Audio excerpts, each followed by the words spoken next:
The sun was beginning to set, casting a golden hue over the suburban neighborhood. A black man, casually dressed in a hoodie and jeans, drove down the quiet street, humming to the rhythm of the music playing softly in his car. The peace of the evening was shattered when flashing red and blue lights appeared in his rearview mirror. He glanced in the mirror, then calmly pulled over to the side of the road. It wasn't his first time being stopped by the police, and while he wasn't worried, he was always cautious. It wasn't just the traffic tickets or the occasional speeding violation, it was the fact that, as a black man, he had often found himself a target. He had learned to keep his hands visible, his voice calm, and his movements deliberate. Tonight, he didn't expect this stop to be different. Officer Daniels, known in the department for his aggressive tactics and racial profiling, stepped out of his patrol car. His eyes scanned the driver's seat, not with a neutral, professional gaze, but with suspicion, already assuming the worst. He had seen too many black men in the same car, same hoodie, same suspicious demeanor. At least, that's what his biased mind told him. He approached the vehicle with an air of superiority, his boots clicking on the pavement as he walked toward the driver's side window. "License and registration," Officer Daniels barked before the man even had a chance to greet him. The man, unfazed, handed over the documents. "Here you go, officer." The officer didn't take them immediately. Instead, he leaned down and peered inside the car, as if searching for something, anything, to give him reason to escalate. His voice was condescending when he spoke next. "You know why I pulled you over?" Officer Daniels asked, though it was less of a question and more of an accusation. "I'm not sure, officer," the man replied, his tone calm and even, as he held his hands on the steering wheel. "I'll tell you why," Officer Daniels continued, ignoring the man's response. "It's suspicious driving like yours. People like you always seem to think they can get away with it." The man raised an eyebrow, his eyes flicking to the officer's face before settling back on the road ahead. He knew exactly what the officer meant, but he refused to engage in an argument. He kept his composure, knowing that raising his voice or getting defensive would only make things worse. "I'll need to search your vehicle," Officer Daniels said abruptly, without cause. He didn't wait for consent, he was already stepping toward the passenger's side. The man's gut tightened. He knew the drill. This wasn't just about a traffic stop, it was about control. About asserting dominance. The officer's actions were textbook racial profiling. "Do you have probable cause to search my car, officer?" the man asked, his voice steady. The officer ignored him, now opening the passenger door as if it were his right. The man sighed, not wanting to escalate the situation further, but feeling a wave of discomfort wash over him. As Officer Daniels began rifling through the car, the man remained still, his calm demeanor betraying none of the emotions boiling beneath the surface. But he felt a quiet frustration build. He had experienced this before, treated like a criminal for no other reason than the color of his skin. He wanted to say something, but he knew better. He'd learned long ago that the stakes were too high when it came to confrontation with people like Officer Daniels. The seconds stretched into what felt like hours as Officer Daniels rifled through the contents of the car, turning over every small item as though looking for some sign of guilt. The man's patience was thinning, but he held it together, knowing that any sign of aggression could be the excuse Daniels needed to escalate things further. "Nothing here," the officer muttered under his breath, though he didn't seem relieved. He was still on edge, still searching for a reason, any reason, to make this stop feel justified. The man kept his hands on the steering wheel, his mind racing. His eyes caught a glimpse of the officer's badge, a symbol of authority that meant something entirely different to him in this moment. It wasn't just a badge, it was a tool of power, a weapon used to impose fear. And tonight, it was being wielded unjustly. "I'm going to need to place you under arrest," Officer Daniels said, his voice gruff, growing more impatient. The man froze for a moment. "Arrest? For what?"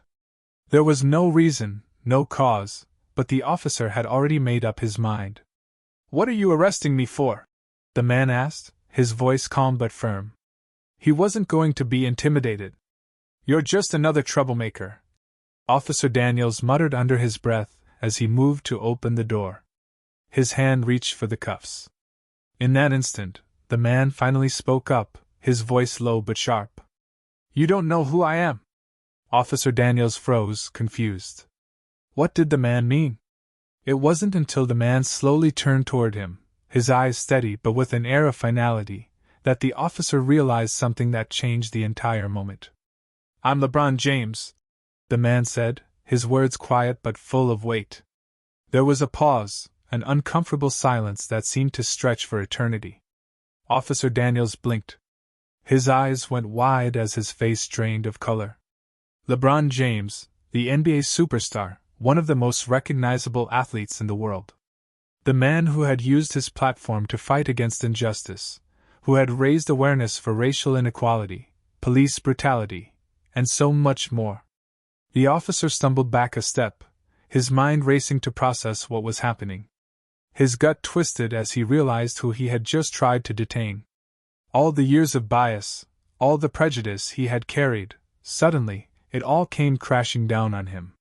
The man before him was not just any black man, he was LeBron James, a symbol of success and social change. His own racial prejudices were staring him in the face, and for the first time, Officer Daniels had to reckon with them. The silence that followed LeBron's revelation felt deafening. Officer Daniels stood frozen, his breath shallow, staring at the man who had just so calmly defied every biased assumption he had ever made. He had pulled over LeBron James, a man whose face had graced billboards, whose name was synonymous with success, charity, and justice, yet the officer still found it hard to reconcile that truth with the tense reality of the situation. LeBron stood tall, not with anger but with a quiet power, his calmness in stark contrast to the officer's rising panic. He could see the officer's hands trembling slightly as he fumbled with his words. I'm sorry, Mr. James," Officer Daniels stammered. "I didn't know I didn't mean to. I didn't know it was you." LeBron held up a hand, signaling for the officer to stop. His voice was steady and clear, a stark reminder that his purpose was never to shame, but to educate. "Officer, this isn't about me," LeBron said. "This is about what you were about to do to me, and what you've probably done to countless others. I've been in situations like this more times than I can count. The truth is, this happens every day. People like me get stopped, get treated like criminals, just because of the way we look." LeBron's eyes locked onto the officer's, a gaze that was neither threatening nor accusatory, but resolute. The officer shifted uneasily under his stare, but he didn't look away. "This isn't just about one bad interaction or one person making a mistake," LeBron continued, his tone unwavering. "This is about systemic racism. About the way the police force, by and large, views black people. And this, what you did today, is part of that. Racial profiling. It's real. And it's harmful. It creates fear. It creates mistrust. And it divides communities."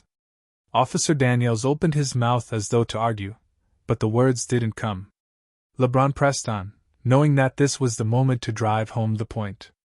"Think about how many people you've pulled over, how many times you've seen people like me and decided we were up to no good before you even knew who we were," LeBron said. "You could have handled this differently. You could have treated me like a person, instead of a statistic. A criminal, in your eyes, before I even spoke a word." There was a long pause. Officer Daniels, still pale, stood in stunned silence. His face was a mixture of guilt and disbelief. It was evident that the weight of what LeBron was saying had hit him hard. He didn't want to admit it, but deep down, he knew there was truth in the words. LeBron leaned slightly forward, his tone softening but still firm. "It's never too late to change. But it starts with looking in the mirror. It starts with understanding that the bias you carry isn't just an individual flaw, it's a part of a much larger problem. And that problem affects more than just me. It affects all of us." For a brief moment, the officer appeared on the brink of speaking, his mouth opening and closing, as if searching for the right words. But they never came. Instead, there was just a long silence between them, an unspoken understanding that things could never be the same after this encounter. LeBron's heart raced with a mix of emotions, but his voice remained steady. He had never been one to back down from a fight, especially when it came to issues of racial injustice. However, today wasn't about confrontation, it was about giving Officer Daniels a chance to grow. "Listen," LeBron said, his voice unwavering. "I'm not pressing charges. I don't want this to turn into a bigger mess. But this has to be a wake-up call. It has to be a chance for you to reflect, to make a change. If you really want to change, I'll give you the chance to prove it. I'm not going to let this be the moment that defines me, but I also won't let it be the moment that defines you if you're willing to learn." Officer Daniels, still in disbelief, nodded slowly, his face a mixture of shame and relief. I don't know what to say," he whispered, looking down at the ground. "I don't want to be that person. I just didn't see it before. I didn't know it was this bad." LeBron gave a small nod of understanding. "Most people don't. That's why we need to talk about it more. That's why we need to change how we're trained, how we view people, and how we approach situations. We can't keep doing this over and over again." LeBron's words resonated far beyond the immediate situation. Within hours, the incident had made headlines, with social media buzzing about the encounter between the NBA superstar and the officer.